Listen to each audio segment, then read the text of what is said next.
Ladies and gentlemen, boys and girls, heroes, and yes, even you villains out there, welcome to the greatest show on earth, the Let Me Take You Higher podcast. I'm your not so evil host, Mr. Villain. Today's show is something that's very, very dear to my heart, our veterans. And, you know, we never thank them enough because, as we all know, freedom is not free. And they lay down sometimes the ultimate sacrifice for our freedoms that we have today. So, our special guest today, we're going to refer to him as Mr. M, just so that we keep his privacy under wraps, because we're going to ask him some burning questions and do some deep dives into what happened in Afghanistan. So sit back, relax, and let's get on with the show.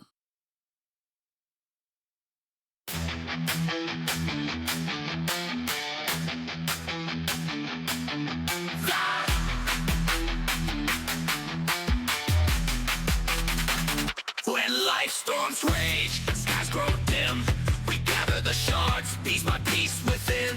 Through tears and trials, we find our might. Let me take you higher toward the light. Let me take you higher beyond the pain.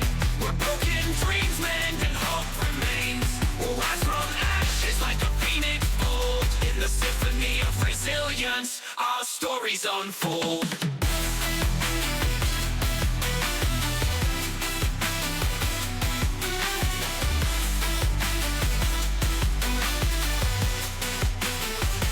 When life storms rage and skies grow dim, we gather the shards piece by piece within. Through tears and trials, we find our might. Let me take you higher toward the light. Let me take you higher beyond the pain. Where broken dreams mend and hope remains. We'll rise from ashes like a phoenix bold. In the symphony of resilience, our stories unfold.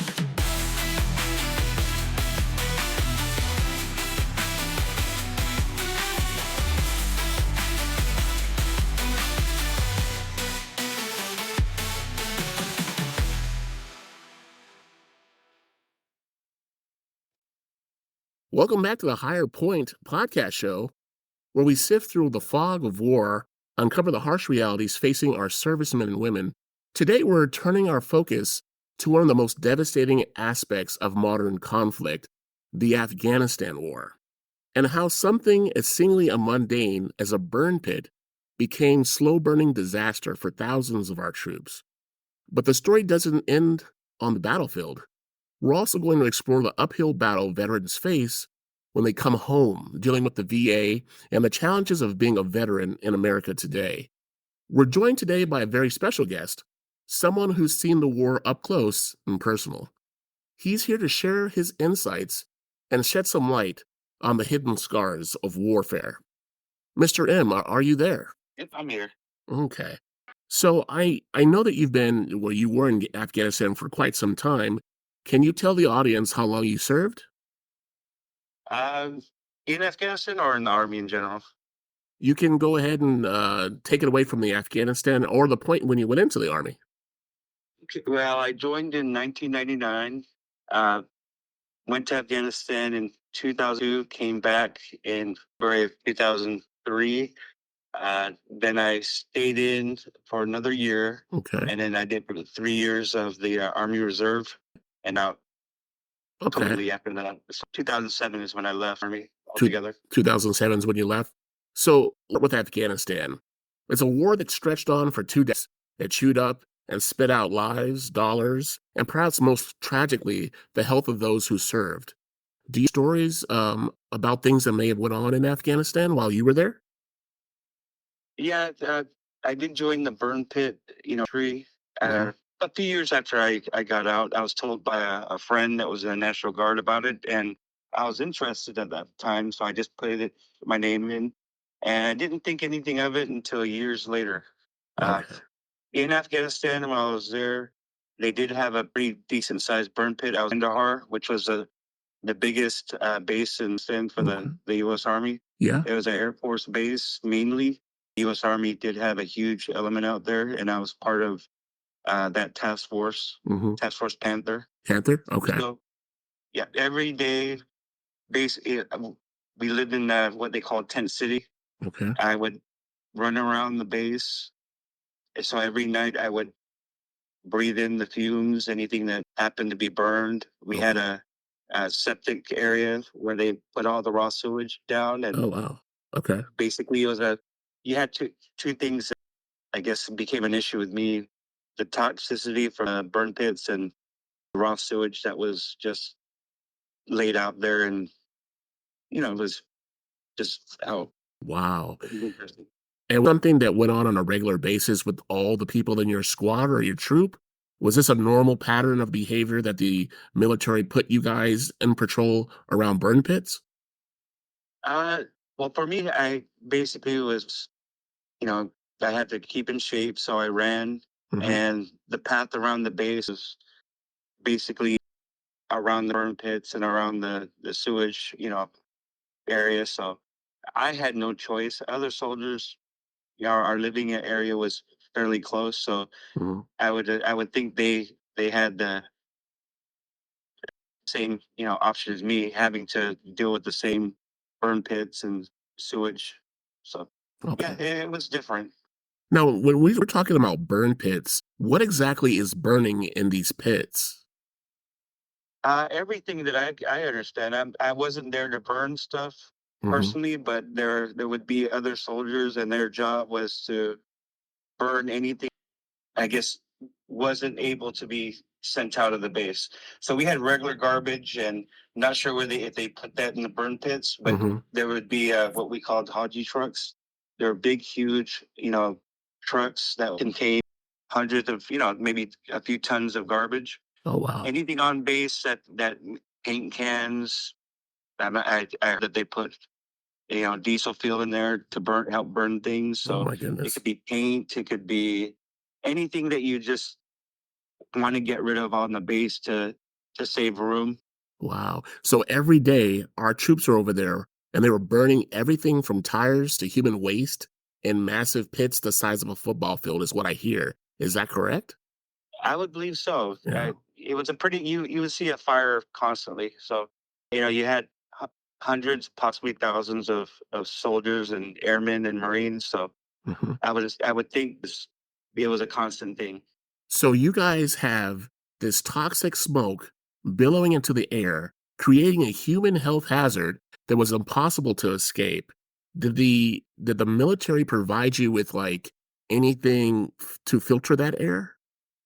No, no, it was just in the air. You just you breathe it day in day out. If you're outside, if you're in your tent, you know hopefully you didn't breathe it as much. But yeah, once you left the tent area, Okay, so definitely smelled it. while these pits are burning away trash, all kinds of different kinds of chemicals, everybody's inhaling this stuff. Did the military ever once come to you and check your health, check what your statuses was to see if anything was going on with you at the time? No, everyone did their job. Everyone lived like it was every day. We go to work. Hmm. People went to the area where you took a shower, Yeah. use latrines. So Wow, that is yeah, it was an everyday insane. occurrence. You just lived around it. It was pervasive. It was there. So we're talking about exposure. We're talking about exposure to like deadly chemicals like dioxin, which have been linked to cancer, respiratory issues, and a host of other serious health problems. And the military, I'm sure they knew this. I don't know for sure, but they didn't provide you guys with anything to keep you safe. No. Wow. Yep.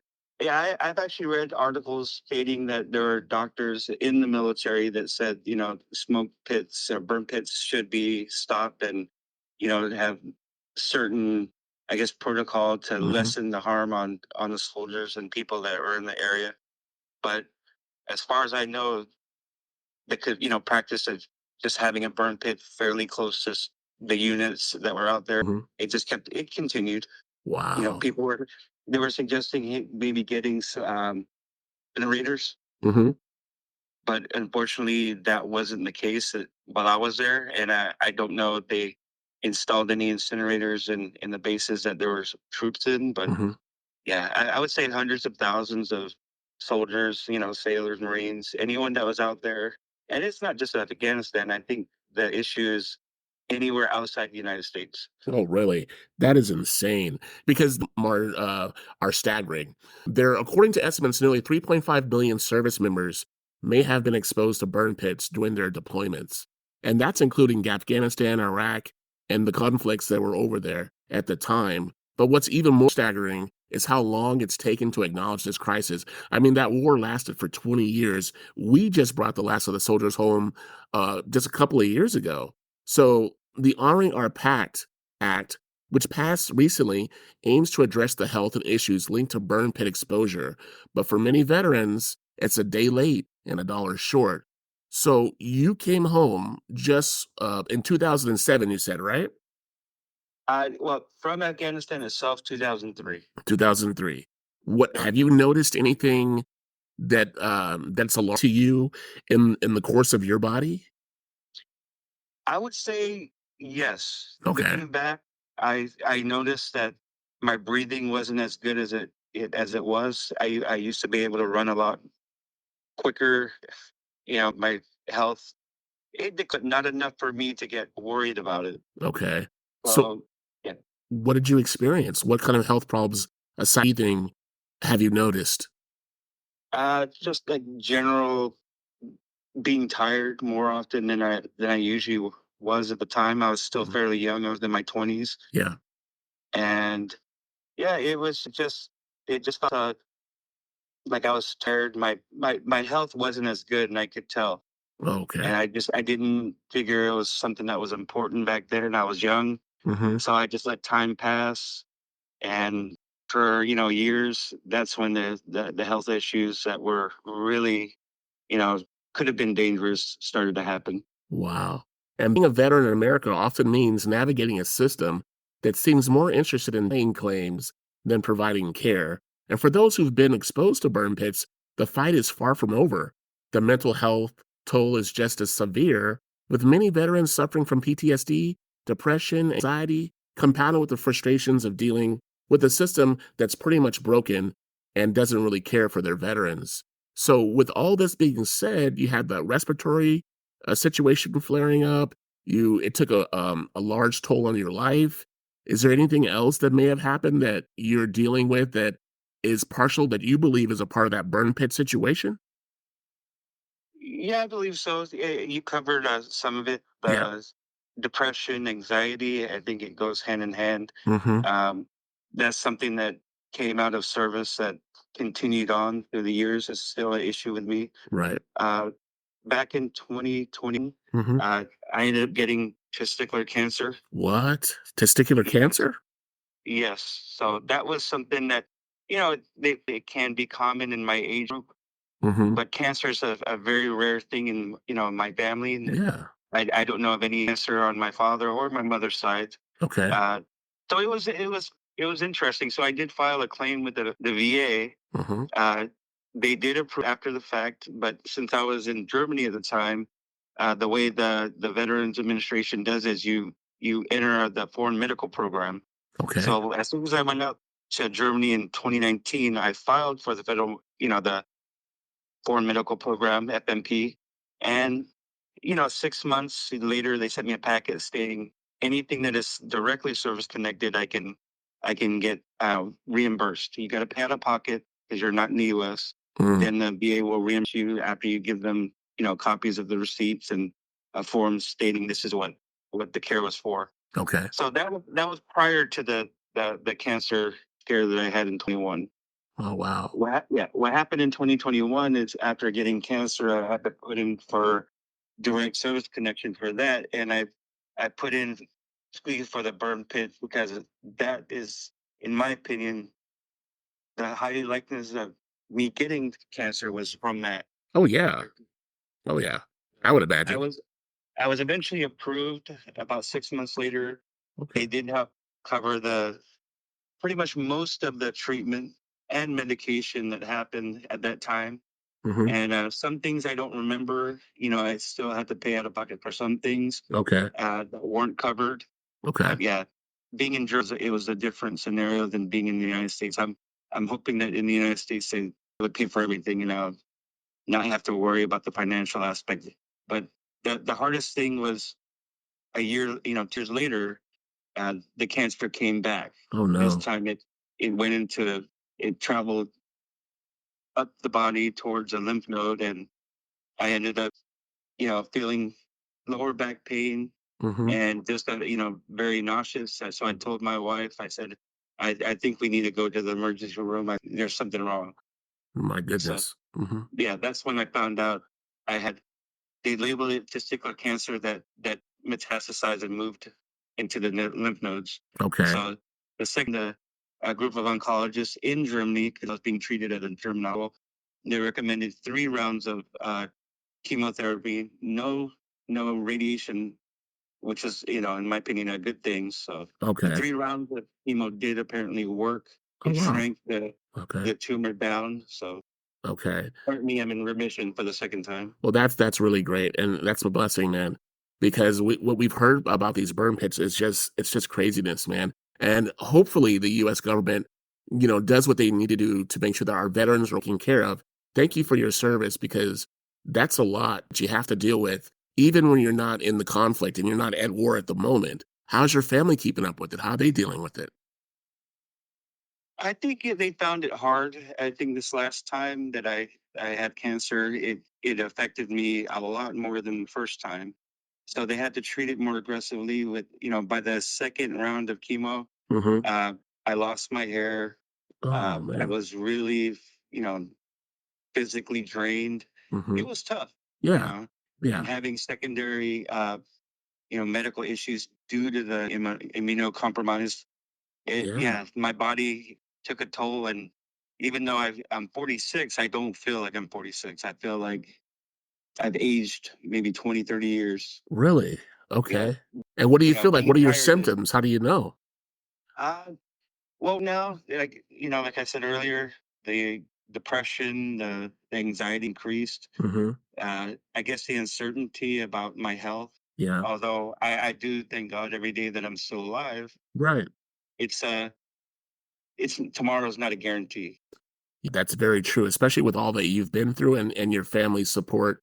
It's just a lot. I mean, man, I think about this, wow. And that makes me just wonder, will America take care of our veterans when they really need us the most? So with that being said, everybody always says, well, the burn pits are a necessary evil. When you're having a foreign war, how would they get rid of the trash, chemicals, and the waste? We have to burn it. I don't know if I agree with that. I think that tech comes so far that we could definitely figure out a way to dispose of chemicals without burning it and emitting it to our soldiers.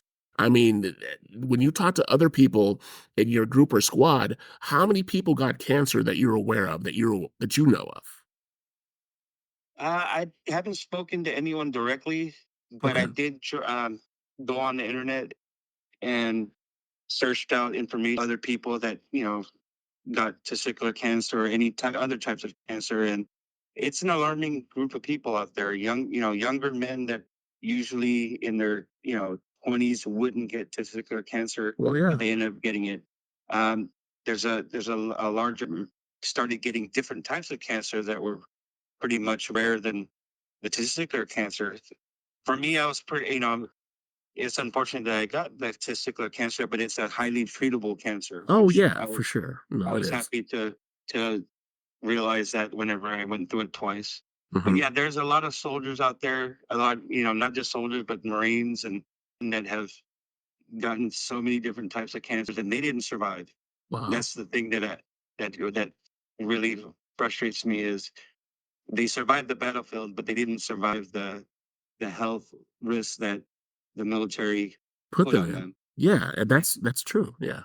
And incinerators, I've read articles and there's doctors that research the issue of the burn pits, Mhm. and they recommended to the military that they use incinerators. Yeah. The cost of the incinerators was one of the reasons why the government or the military didn't put those uh, plans in place. So I'm thinking if the U.S. is going to go into any conflict in the world, even in areas that aren't currently in conflict, Mhm. try to use incinerators instead of having something that can be so dangerous to to our troops. Yeah, because sometimes that's gonna be, like you said, it's a lifetime new ailment that you have to deal with after you left the zone of war, and it's something that we should be thinking highly of. Like you said, incinerators, filtration systems. I mean, there's a lot of things that the military could definitely put into place because we spend billions and billions of dollars, most of any nation, 9 times us, to prepare for war and militarize ourselves and get ourselves ready for eventual conflicts or whatever the case may be. But I don't believe we're doing enough to take care of the veterans because this is something you shouldn't have to deal with when you come home. You know what I'm saying? Definitely, I agree with you. Hmm. So what's the road here? What are you gonna do later on? What are your next up and coming future aspects with this? Well, actually, after because right now I'm still currently being seen by the VA. Right. I have an appointment next month with the oncologist, the first time in the United States. Hmm. So if everything is going well, I just have to, you know, basically surveillance on the cancer, see, Right. so hopefully it doesn't come back. I haven't done much with like the cancer community, but I definitely want to get into helping others that went through this, similar situation, Right. whether it's testicular cancer or any other type of cancer that has come up in their lives. So Mhm. I definitely want to get more involved in helping others Like a if others nonprofit? have Yeah. questions. Hmm. Yeah, a nonprofit, something that could support each other, because I think cancer is something that a lot of people are going to get in. Unfortunately, their lives, and Yes, this is it's true. it's a hard it's a hard topic for a lot of people, but it's something that I think if you have support there, it definitely helps. Yes, support is key. Support is the medicine of blessings and people around you who build you up and give you that necessary oomph that you're going to need to fight anything. It's like an immunization booster. So, and I know you've got the support. Your family is a lovely family, and I know they're behind you 110%. So we just have to rear up that. And I know there's other people out there who are dealing with the exact same thing that you're dealing with. And I think that setting up a nonprofit for people for burn pit victims and getting into some kind, do they have you in like counseling or something like that? Right now, I be like a psychiatrist to help with Okay. some, the mental, you know, symptoms that I've had have Right. increased after the fact. So the VA is helping me. Uh, I do have a choice of, talking to peers or talking to other groups. Hmm. Since I just returned back, I'm still exploring what I can do, with that. So Okay. there are organizations outside the VA that can definitely help. Hmm. There's a burn registry out there on the Okay. civilian side on and in the VA. So Okay. there's definitely things that people can do to reach out Hmm. and get the ball started in any eventually. It could be years from now that the troops can get any type of cancer. Yeah. Uh, like you said, go to the PACT Act. Hmm. See what there are cancers and some issues that are specifically geared for troops that were in Afghanistan, Iraq, and other areas around the world Hmm. when it comes to the cancers that came out from burn pits. So Absolutely. And that's a good thing. The PACT Act, if it's done correctly, it should help with a lot of the situation and help the veterans get over and build those bridges because it's so important to have that support when you come home. There's so many people dealing with things like this right now in the United States of America. Some of these people are homeless. Some of these people are, they've gone introverted and they don't want to, talk about it and they don't want to do anything that's going to, bring back their PTSD or stuff they suffered. And I understand that. I know you do too. So I want to tell you, first of all, we appreciate you coming on our show and talking to us about this because it's something that Americans need to know, especially as we're heading into a voting season. You know what I mean? We need to know what the candidates are going to do to help us further this. definitely. Hmm. And if you're a veteran or even active duty, please reach out to the VA. Hmm. Reach out to even the VFW, the American Legion. Yeah. Get the help that you need. because Please. that's what they're there for. That's what they're there for. Yeah, that's what they're there for. Mhm. And if you feel like this is too much for you and there's just so much stress, you can always call 988, reach out to somebody's suicide prevention hotline. They're amazing people and they can bring you down off the edge. So they're there to help you guys. And what I would tell you is we all have to stand up and fight for veterans. And we have to make sure that our tax dollars are going for the right causes and taking care of the people who need it most. And I would say that that's our veterans. You agree, Martin? Yeah, I do agree. There's a pretty good sizable amount of veterans that definitely need the help. Mhm. They're like you said, they're not reaching out. Some don't even know that there are organizations out there that could help, Yeah, especially within the VA. right. So yeah, definitely reach out if you know a veteran who has any issues that have uh, suicide inclinations. Mhm. Help Yes. because it is real. I definitely know it's real. Mhm. It happens way too many times. Mhm.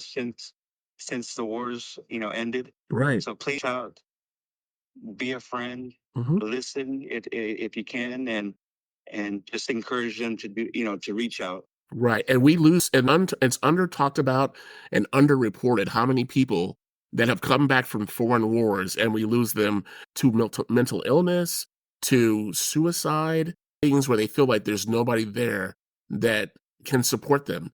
So everybody should be a supportive person and the help that they need. If you know someone that's dealing with this, please let somebody know. So because it's super, super preventable if they feel like they have that support. So but as we wrap up this segment, the question remains: how do we move forward? Can we ensure that no veteran has to fight another battle just to get the care they deserve? And how do we hold our government accountable for the health and well-being of those who've already sacrificed so much? These aren't easy questions, but they're ones we need to confront head on. Because at the end of the day, the way we treat our veterans says more about us as a nation than any flag waving ceremony ever could. Thank you, Mr. M, for sharing your perspective and shedding light on this critical issue. And to our listeners, remember the fight for justice and care for our veterans starts with us. Let's make sure their sacrifices aren't in vain. Thanks, everybody, for listening. That's our segment for today. If you have any questions, please email us. Let us know. We'll put you in the right field of matter so you can get the help and support you need. Thank you, Mr. M, for coming out and doing this with us, and we appreciate you so much. Thank you. I appreciate you too. Bye, guys. I'm sorry, but I don't want to be an emperor. That's not my business. I don't want to rule or conquer anyone. I should like to help everyone if possible. Jew, Gentile, black man, white. We all want to help one another. Human beings are like that. We want to live by each other's happiness, not by each other's misery. We don't want to hate and despise one another. In this world, there's room for everyone, and the good earth is rich and can provide for everyone. The way of life can be free and beautiful, but we have lost the way. Greed has poisoned men's souls, has barricaded the world with hate, has goose-stepped us into misery and bloodshed. We have developed speed, but we have shut ourselves in. Machinery that gives abundance has left us in want.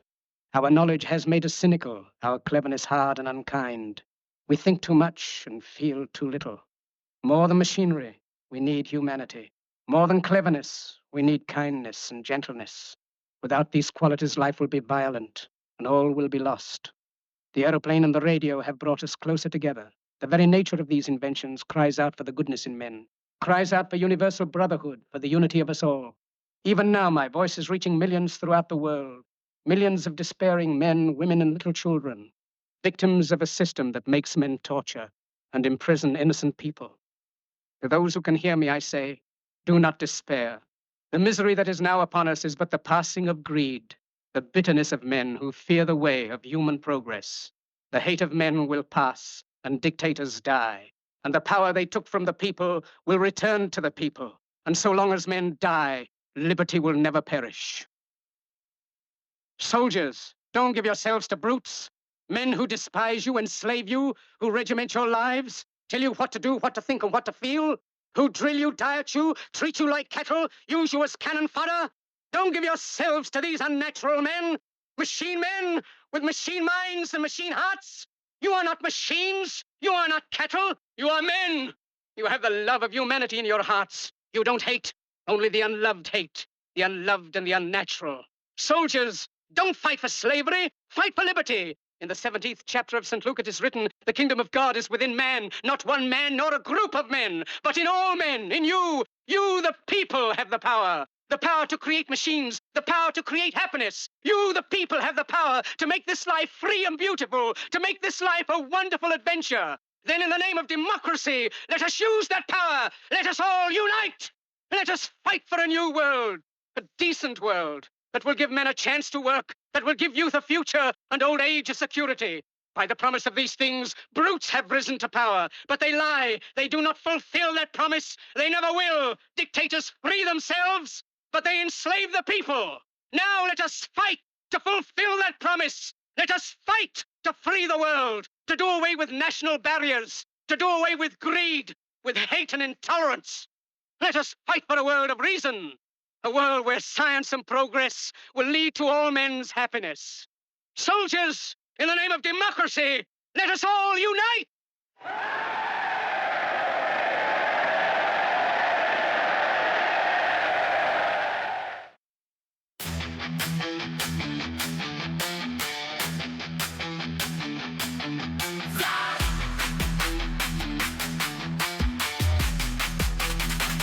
When life storms rage, skies grow dim, we gather the shards, piece by piece within. Through tears and trials, we find our might. Let me take you higher toward the light. Let me take you higher beyond the pain. We're broken dreams, men, and hope remains. We'll rise from ashes like a phoenix bold. In the symphony of resilience, our stories unfold.